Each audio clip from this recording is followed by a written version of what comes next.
Listen, cut the crap. We don't need a quirky little intro skit because we all get it. DMing is exhausting and demanding and non-stop. And when our players roleplay with each other, we get a break. It's that simple. Well, it's not quite that simple. There are other benefits too. Like, it makes players more invested in the campaign, it lends weight to in-game decisions and consequences, and it brings the party closer together. What's not so simple, of course, is how to make this happen. I recently made a video with tips for players about how to get their table mates to roleplay with them, but I got a ton of comments from DMs asking for tips that they can use to encourage roleplay amongst their players. Friends, Romans, countrymen, this is that video.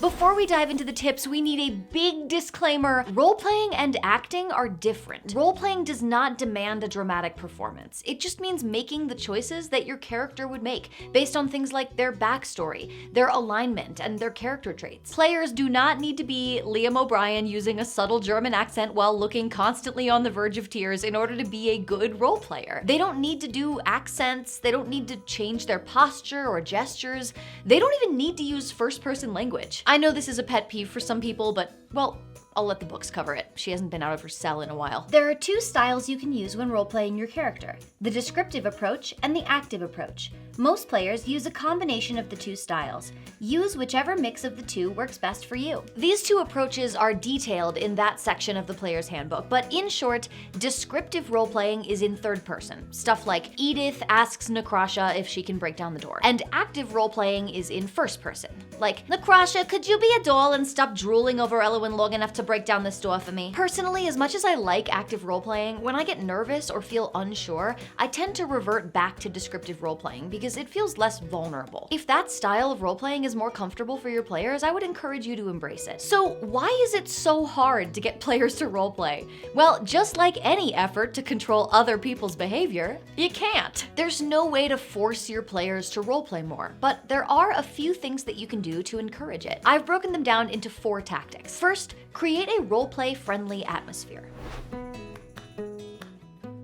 Step 1 is to create an environment where your players feel comfortable role-playing. Acting in character can be scary, especially for people who haven't done anything like this before. The fear of being cringy or awkward or weird can be very, very strong, especially if players aren't already close with the other players. As the DM, you can set an example by embracing being absolutely fucking ridiculous. Do silly voices, stand up and wave your arms around, make sound effects during combat, voice your villain like a slimy little untrustworthy weasel. Voice your queen with a regal, commanding tone. The more you embrace playing into your characters, the more comfortable your players will feel doing the same. This is where most advice on this subject ends, but wait, I've got more, actually a lot more. One surprisingly small thing that can have a big impact is just staying in character while asking your players questions. Even if they jump out of character to respond, use your NPCs to bring it back to center. If you have a noble say, "Pardon me, sir, but I don't believe we've been introduced. How are you acquainted with the Duchess?" and your player doesn't respond in character, that's a great opportunity for your noble to get a little bit pushier. "Sir, I am addressing you. Answer me post-haste or I shall be forced to call for the guard." In the same vein, make sure to always address your players with their character's name and encourage them to do the same when communicating with each other. Nothing breaks immersion like having a player named Josh. Trust me. As the DM, you also have the power to set up roleplay moments for your PCs. Maybe one of your PCs has been lying to the party about something. You can ensure that an NPC or an encounter throws those lies into question. When something happens that relates to a character's traits or backstory, you can ask, how does your character respond to that? And then follow up with the other players by saying, you notice that character name seems to react negatively to what the NPC is saying. Sometimes it's even simpler than that. Personally, the biggest lesson I learned in creating a roleplay-friendly atmosphere was just shutting the fuck up. If every time they settle down to camp, mount their horses for a long journey, or pause to rest and heal after battle, you rush into DM narration, they won't have space to roleplay amongst themselves. I used to be so scared of boring my players that I was terrified of leaving moments of silence. But if you can get past that fear, you might be surprised by who fills that silence. Of course, the flip side of this coin is that you need to make sure not to have a table that's hostile to roleplay. This means having a zero-tolerance policy for the kind of behavior that makes players feel self-conscious. If another player makes fun of someone's attempts, is dismissive or rude about their choices, or in any way makes another player feel stupid for making an effort, you need to quash that immediately. Embarrassment is the ultimate enemy of immersion. We're all just nerds playing a silly game, so make make sure that your party feels safe being silly. You're all useless. I asked for the biggest and most epic campaign setting for Dungeons & Dragons in all the land, and yet I have turned away fool after fool bearing wimpy little tomes. Can no one fulfill my request? I can. Silence! Show me. I come bearing an adventure as grand as you are, Your Majesty. The Crown of the Oathbreaker! In this dark fantasy adventure and campaign setting, players will traverse the realms and face moral quandaries in their efforts to save the crown and the kingdom from a vengeful curse. This book is based on the feedback of over 2,000 D&D fans in the Elderbrain community. Yes, but how long is it? 916 pages, Your Majesty. It includes over 40 dungeon maps, 3 sandbox-style regional maps with over 100 locations each, and more than 200 illustrated NPCs. Not only that, it also includes dozens of magic items, monsters, spells, and feats, and even new subclasses. Come, accept your reward. Take this. What? Why? Have you seen the size of this book? I won't be able to rule the kingdom and run this epic adventure. Good luck. Visit the link in the description to get Crown of the Oathbreaker in print, PDF, or on Roll20. You can preview the first chapter for free and use my code for 10% off all Elderbrain products. If you've created a hospitable environment for roleplay but your players need a little more coaxing, I would suggest graduating to verbal prompts.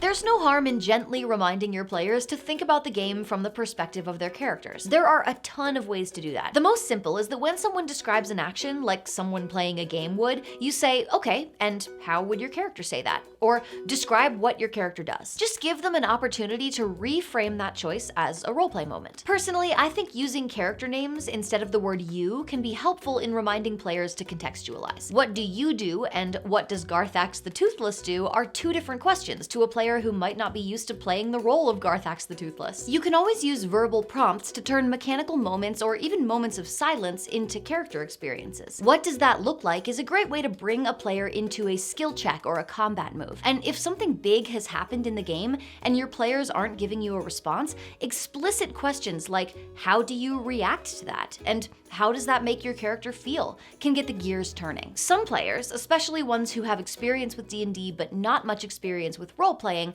can really lean on mechanics to navigate social encounters. If you have players like that, I would highly recommend enforcing the rule that only the DM calls for skill checks. If a player says, I want to roll for persuasion, ask them, how do you persuade them? What do you say? The less your players are thinking about game mechanics, the more easily they can inhabit their character. If they're often voicing their choices or reactions out of character, you can discourage that by staying firmly in character as your NPCs. Nothing like making a pun or a rude joke and hearing an NPC going, I beg your pardon, to snap you back into the scene. It's also soul-shaking to hear a DM go, do you say that out loud? These kinds of prompts can bring players back to center. Now, we all know some players find it easier to speak up than others. As a DM, you have the power to bring quieter players to the forefront and make sure they also get their chance to engage. The easiest way to do this is to address individuals specifically. Make eye contact with a player and ask them, what does your character do? Or how does your character feel about that? Or if you want to be subtler, you can have NPCs engage them. Maybe one of your NPCs has just really taken a shine to this character, or has found a reason to connect. If louder players try to butt in, don't be afraid to strategically ignore them to make sure everyone gets a chance to roleplay. And if all else fails, you can't go wrong with good old-fashioned bribery. If you reward players for behaving in character, even reluctant roleplayers can be motivated to join in. The obvious reward is, of course, DM inspiration. I have a whole video about why that's useful and how you can incorporate it into your game. But what I hear a lot is that DMs forget to award inspiration and players forget to use it. So don't be afraid of actively calling it out. There's no reason you can't offer up inspiration explicitly in the moment. When the party settles in for a night of camping, say, anyone who tells a campfire story gets a point of inspiration. And if players forget to use it, you can remind them in key moments. Imagine that your party is facing down the big bad. Half the party is unconscious, time is running out, and the rogue just tried to land a last-ditch hit, but missed. Here's your chance to show your players that role-playing can literally change the game. Try saying something like, what do you say to him? If you can give me a few heroic words, I'll let you re-roll that. If you're not into inspiration, that's okay. Even just offering advantage when players really put an effort into their roleplay can encourage people to try. If somebody describes something really cool or clever, or if they do a great job persuading or deceiving an NPC with their words, or if they do something that really makes sense for their character, let them reap the benefits with advantage on a roll. Nothing to keep track of, just immediate reward. Not all rewards have to be mechanical either. I am a firm believer in direct, literal praise. Everybody likes to hear that we're doing a good job, so if you're pleased or impressed with someone's roleplay, you should tell them. Now, those 3 tips can really help players want to roleplay, but if they're still having a hard time, it might be less that they're not interested and more that they just don't know how. That's because it's really, really hard to figure out what your character would do when you don't understand your character. Not everybody needs to have a deep backstory or anything. In fact, for some players that might be overwhelming. But at minimum, if you want players to roleplay, they need to have their character background, traits, ideals, bonds, and flaws. They can literally just roll for them on the tables in the rulebook if they don't have strong feelings, but those features are built as a shortcut to character. If you have those, you have something to go off of. For example, books, give me a background. Okay, how about noble? Perfect. Now give me number 4 on all the rolling tables. Okay, trait. I take great pains to always look my best and follow the latest fashions. Ideal. If I can attain more power, no one will tell me what to do. Bond. I am in love with the heir of a family that my family despises. Flaw. I have an insatiable desire for carnal pleasures. Now, tell me that doesn't give you a clear guide for pretty much any situation. Whenever something happens and the player isn't sure how their character would react, refer them back to those 4 traits. They've just arrived in the city after weeks of traveling, that character's gonna advocate for going straight to the inn so they can freshen up. Some dark creature offers the party a deal in exchange for arcane or political powers, color this character intrigued. Barmaid flirts with them, they might be tempted to give in to their carnal appetites, but their feelings for that enemy heir may complicate things. If players are having trouble applying these traits, they may just need practice. Personally, I like the tactic of asking a character builder question at the beginning of each session to get folks thinking in character, like a warm-up. If your players want to rehearse more, I have a whole series of point of view roleplay videos that make it easy to practice responding to all sorts of situations in character. Feel free to link the playlist in the cards to players who need to spend some time outside of game getting to know their characters. Of course, there's one final disclaimer that is super important to remember. Some people don't really want to roleplay. Not everyone wants the same kind of game and enjoys the same kind of play.